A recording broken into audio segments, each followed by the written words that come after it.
Good morning, everybody. Happy April 1st to all y'all. We're currently loading up, getting ready to go work. Finally. Last week was absolutely terrible.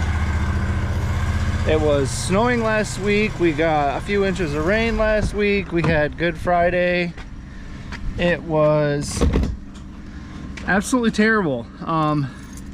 It doesn't look like it's gonna get much better this week either. We got a lot of rain coming tomorrow, and it also looks like there's gonna be a lot of rain on Wednesday, so we're gonna take these opportunities while we can. It's just really annoying. Thank God James has a very flexible schedule, because one day we'll work and then we'll have 4 days off, and then we'll work on a Friday and then take the weekend off. I think that's what we did last week. Yeah, we did one thing last week.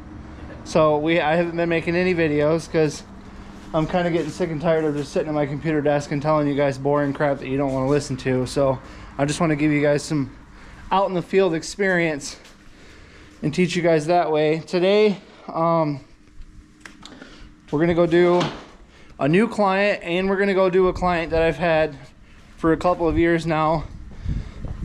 And their yard's pretty easy, but I want to show you guys kind of like what one of my good clients looks like, and also what to look for on a property and how to bid a property. And also I had a couple comments when we were doing the mower setup or the trailer setup. I had a couple comments talking about go to your closest dealer when it goes to buying a lawnmower. Yes and no.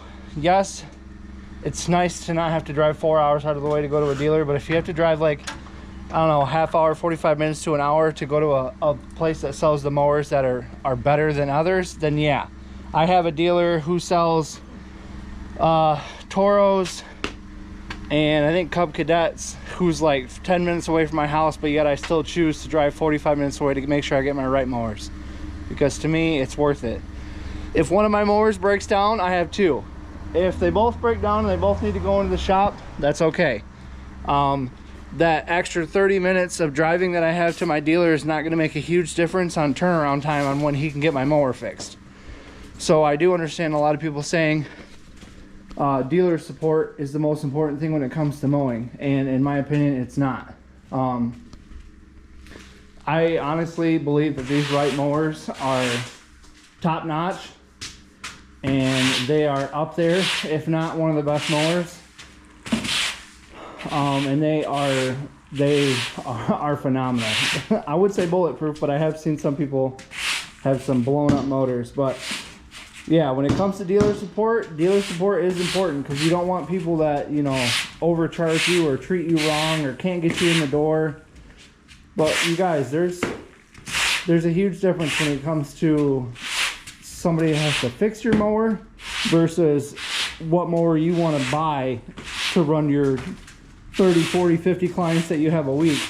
Like, I would much rather have a dealer that's a half hour extra out of my way and be able to take care of the 30, 40 clients that we have every week the way we want to, and then we feel good when we're on those mowers because those mowers are treating us right, instead of like putting, like, if I put James on a stand-down Cub Cadet or like a sit-down Cub Cadet, he's gonna be like, this is way different, you know, and you're gonna lose out on the power, the fuelage. Like, these things are 15 and a half gallon tanks. That's crazy. Most people have like 8-gallon tanks, so you're filling up twice as often. So keep that in mind if you guys are out looking for mowers. I would highly recommend you go with what works best for you and your guys, and also what you think is going to work better for you and your guys. Just because somebody on YouTube said it's real doesn't mean it's real, or it's the truth and only the truth. You got to go with what you feel is right sometimes too. Yes, it's helpful to take advice from people that have the experience, to learn from people that have the experience, but at the end of the day, you got to make sure that you're taking care of yourself, and you got to take care of what feels good for you. But with that being said, James and I are going to shoot over to the next stop. It looks like he's got everything strapped down, so that's nice.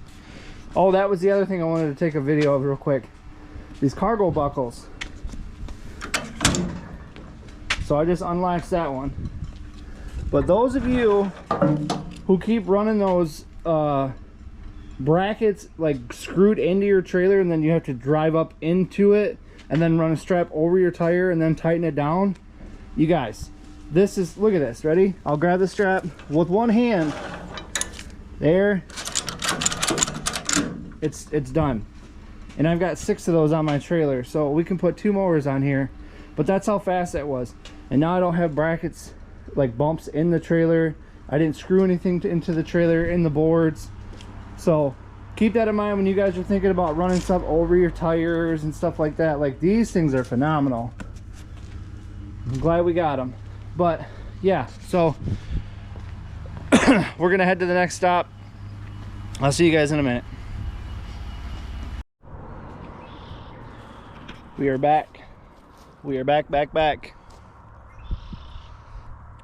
We are here at one of my Airbnb clients, just doing, as you can see, some cleanup. Not too bad. Look at James already working. He didn't even shut the door. He's already working. But this one's gonna be easy.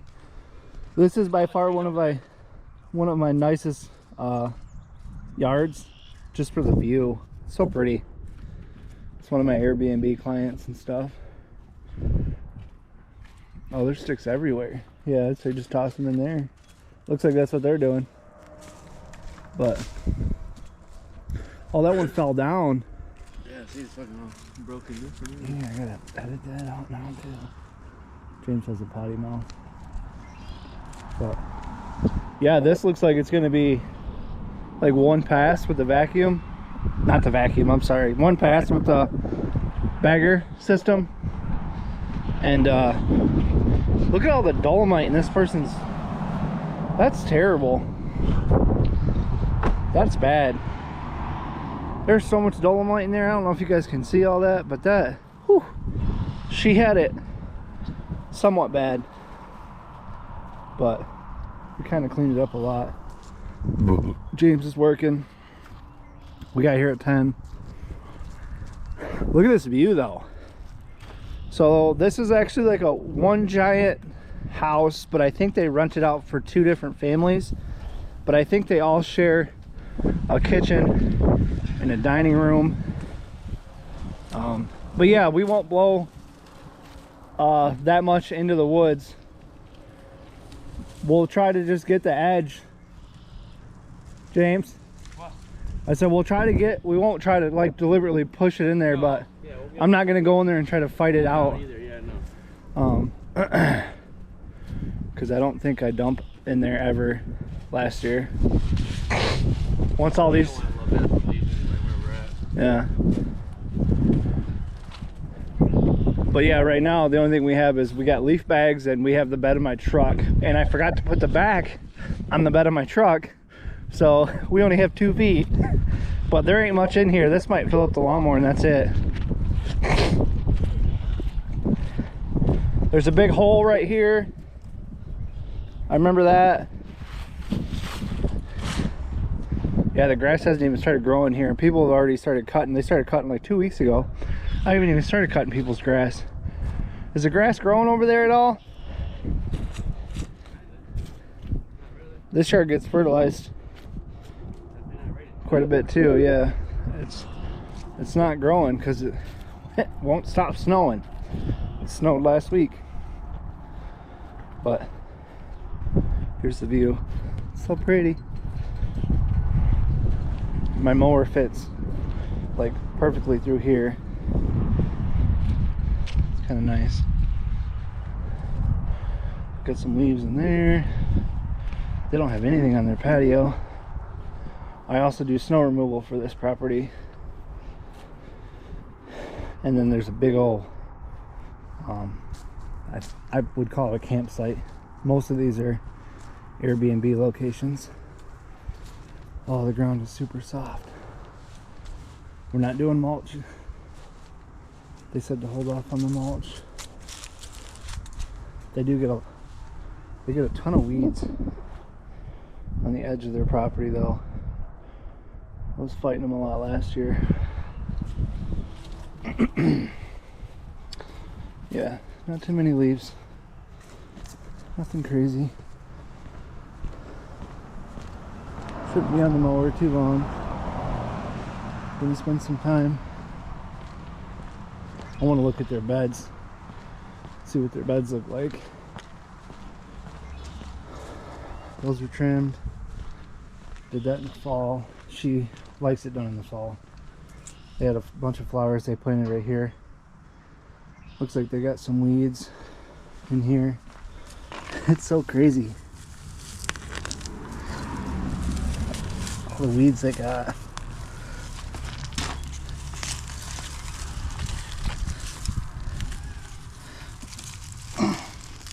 For those of you that don't pull weeds like this for your clients, I'm telling you right now, you want to start. Nothing is more annoying than paying for your lawn care service and having a bunch of weeds in all your beds. So come out once a week. This was a nightmare last year. This whole thing was filled with bushes that went way out into the sidewalk.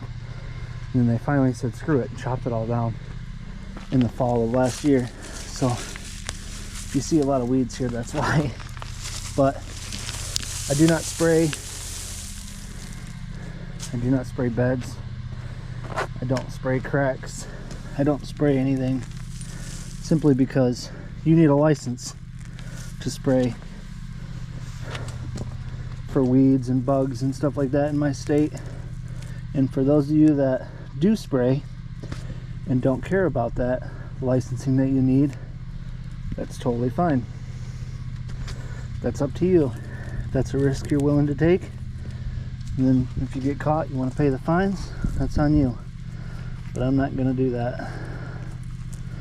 Like I said in my previous videos, there's a guy who owns very, very, very successful business out here that I partner with, and he does all my lawns for me. So I want you guys to do with that information as you will. All right, so we just finished, well, almost about 99%, but I got to go home because I got a skid that's waiting for me. But there was just a ton of rocks in this ditch, and it happens every year because the plows come through here and they spray it. And you can see I got most of it out. Gonna have to plant some seed right here, but the neighbor, he's got like a whole yard of dolomite in his yard right here. His looks terrible. This is what it looks like if you don't take care of it, and I'm not trying to get there. So, but yeah, this is most of it. We're all about done. I pulled a bunch of weeds, cleaned out the beds. It's really windy, it's super annoying, but like I said, I gotta go home because I gotta be there for I have a skid coming in with something on it, and they won't drop it off unless I'm there. So with that being said, I'm going to see you guys at the house. Once James shuts his door, we're gone. All right, holy crap, it's bright. If you got blue eyes, today is not your day. Oh my, okay. So, what are you whining about? My dog. Is your head stuck? Is your head stuck in the door? Oh, okay, so the guy just dropped off the thing I've been waiting for so that we can get to work. Here it is. So this is going to be right here, tells you mega attachment. This, my friends, is the wheelbarrow dump insert that's gonna go on my lawnmower. James's mower is going to get the leaf plow and then I think the leaf bagger, which is already on there right now, but you guys, here's the problem. I don't currently have high lift blades on my mower, and this bagger is blowing more leaves out of the front of the deck when we run them over than it is sucking them up. So this thing right now has just been a giant $4,500 paperweight. Now when you go backwards, it picks it up pretty well, but I don't want to do a yard backwards. So I talked to a couple people, did a little bit of research, and I found out I should probably try high lift blades and see if that will correct the issue and stop the leaves from blowing out the front of the deck. So I'm going to try that. Now, if that does not work, I'm selling it. I am going to put it on Facebook Marketplace.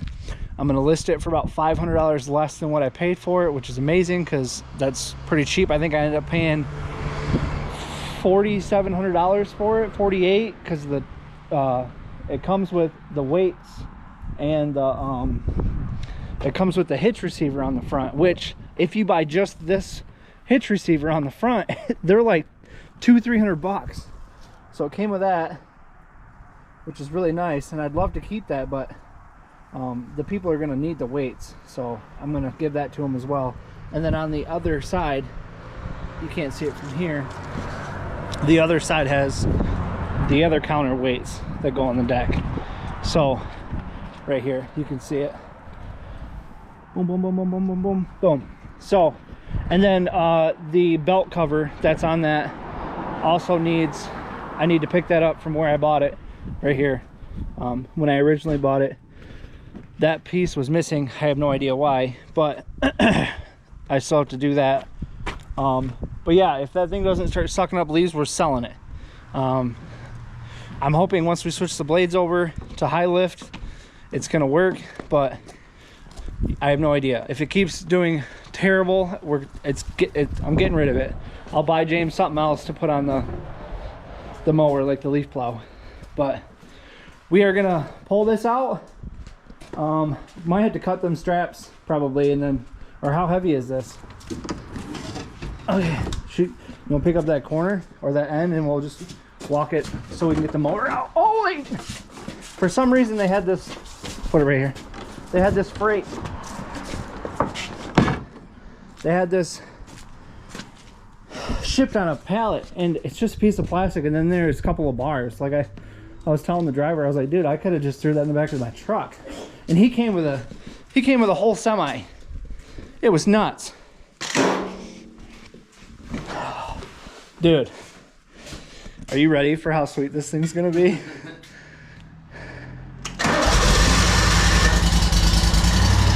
James has been wanting a wheelbarrow because when we go do our cleanups,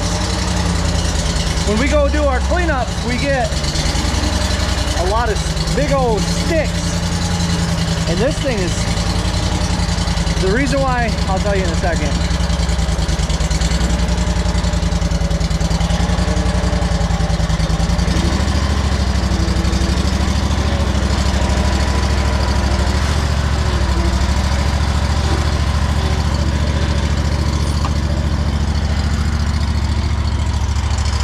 Okay, let me get away from this loud lawnmower.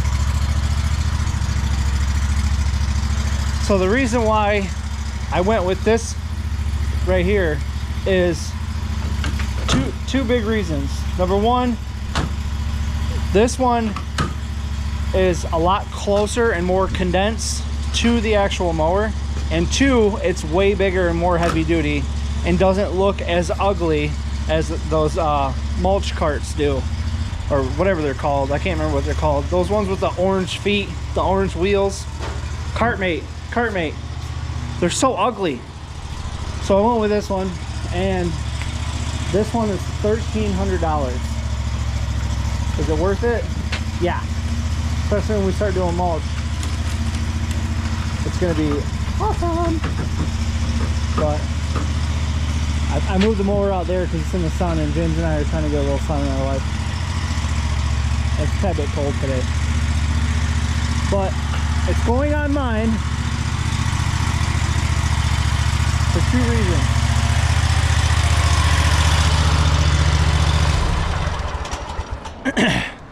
we're putting it on mine because that one is pretty much dedicated to doing leaves, and if the bagger does work and we end up keeping the bagger, that's going to be great. But we'll end up taking that one with us when we're doing like landscape projects, like leaf removal, or not leaf removal, mulching and stuff like that. So that's why we're putting this one on my mower, and we're gonna put a leaf plow on James' mower because that just makes sense. But yeah, be right back.